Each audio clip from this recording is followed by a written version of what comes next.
Introducing the African Diaspora News Channel app, your gateway to stories that's overlooked by the corporate mainstream media.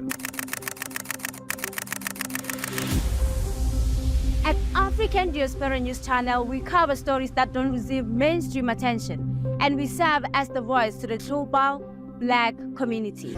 We are committed to informing and educating through the power of media, connecting the African diaspora one story at a time. With our platform, we're helping to end injustice by exposing it. Join us in standing for excellence in journalism and serving our community. Download the African Diaspora News app today. One notable thing about some Africans is that they do not want to be called Africans. Don't call me a Nigerian, a Zambian, an Ethiopian. Why? Because of how the world has painted Africa. Not just the world, how our leaders have carried Africa. So I would rather be called a white, or I would rather reckon with America, the US, than with my own country. And his sister has a lot to say about this, especially in owning up to our culture. I mean, we'd rather dress in white attire than in our own cultural attire. And whenever we see a white wearing our cultural attire, we feel, wow, finally we've been recognized. Why? Let's watch the video. Why are we Africans so upset when people from other African countries partake in our culture? I've seen like Congolese people, Kenyans, and different nationalities being criticized for wearing different types of Nigerian attires to their weddings.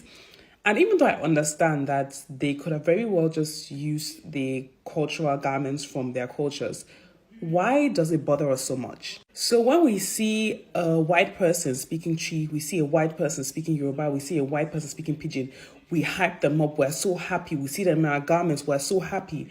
But once a fellow Black person tries out a different culture or partakes and appreciates a different culture, because for someone to wear your traditional garment at their wedding, they're not just partaking in it, they're actually appreciating it. We now suddenly have an issue with that. Yet we find it so normal when we see Africans all over the world wearing white dresses entering a Christian church for a Christian priest to bless the union. For example, if I were to decide to learn Swahili, I'm very sure people around me will ask like, and what happens to other languages in your country? Why did you have to choose Swahili?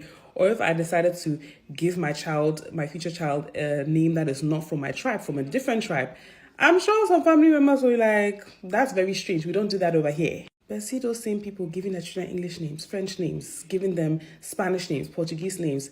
It's very embarrassing.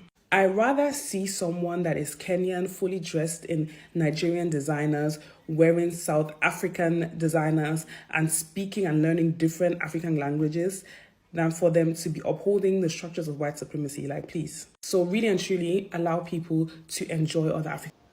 You know, at this point, to Africans, I would say own up to your culture, own up to your tradition, own up to your local dishes. Everything that makes you African, own up to it. Embrace it with courage.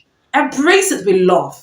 Embrace it with a dogged belief that you are an African.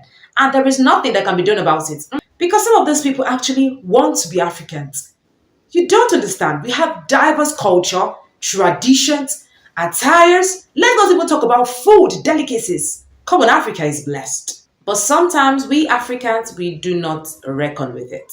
What do you think about the story? Comment below and do not forget to share, like, subscribe, and turn on your notifications.